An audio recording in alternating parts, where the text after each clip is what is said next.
When it's time to get that oil change, make sure you go to 70s Oil Exchange at 9601 East Jefferson. That's a half mile east of Belle Isle. Make sure you stop there, get your oil changed, get your fluids filled, and get your tires rotated while you're there. Remember, every Wednesday, all oil changes are half off between 8 a.m. and 11 a.m. That's 70s Oil Exchange at 9601 East Jefferson in Detroit. Your car will thank you.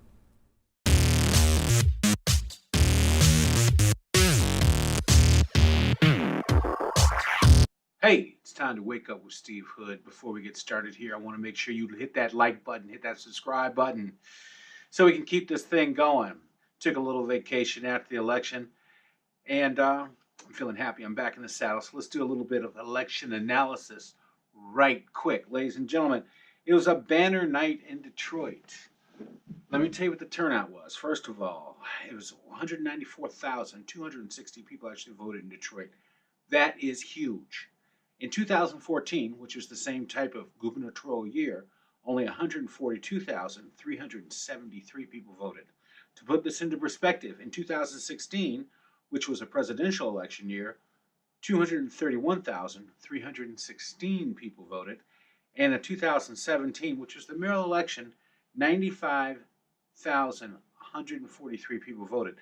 That means almost 100,000 more people voted, almost, in this midterm election than they did in the mayor's race just 1 year ago. That's a huge jump, especially given the numbers in 2014. Ladies and gentlemen, I want to just say this to you. It seems as if the mayor may have a bit of a problem in 2021 when he runs again.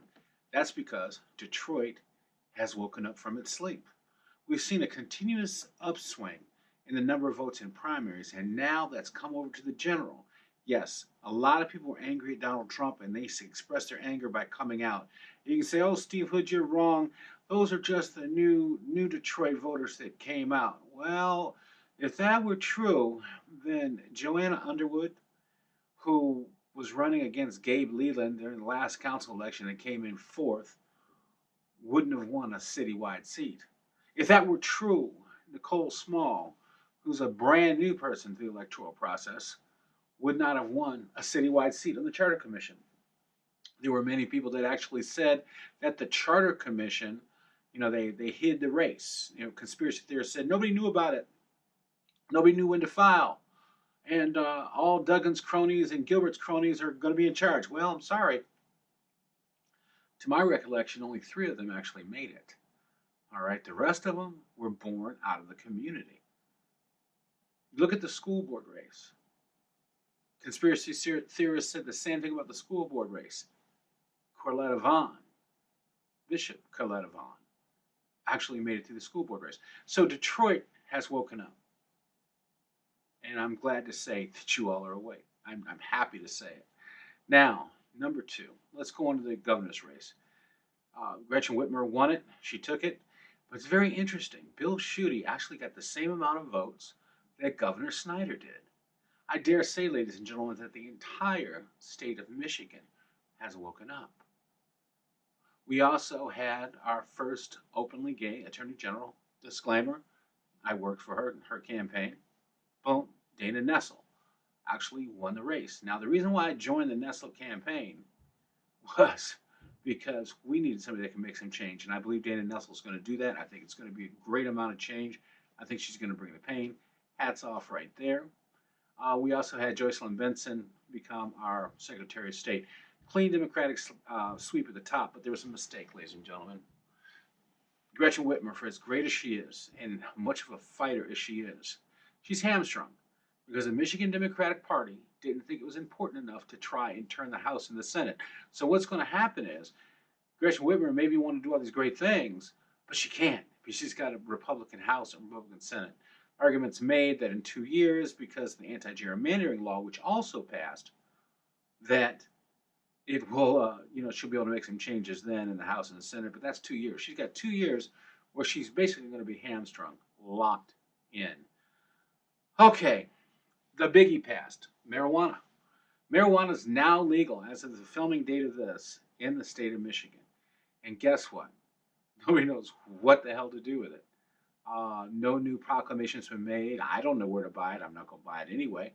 But we're on a long road. Now, let me remind you what's happened in Colorado.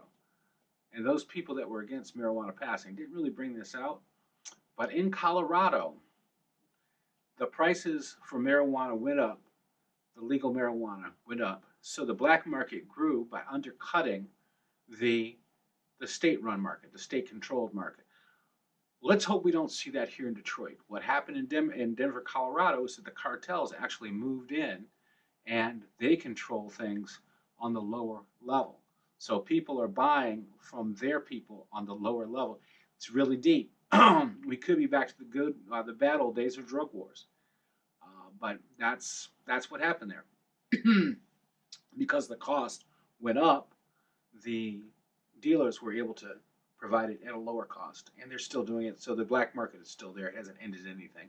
I do like the idea that Governor-elect Whitmer is thinking about expunging the records of people busted for marijuana crimes.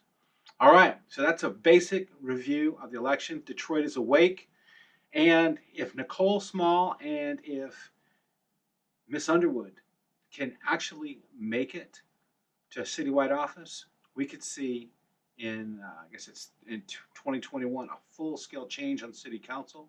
It's possible now. You could see county commissioners change. Of course, we have a lot of state reps in 2 years in 2020 that are up. They are term limited, so you could see brand new state reps. It's going to be an exciting time in Detroit. I'm glad everybody's awake. Have a great day. If you like this, hit that like button and subscribe.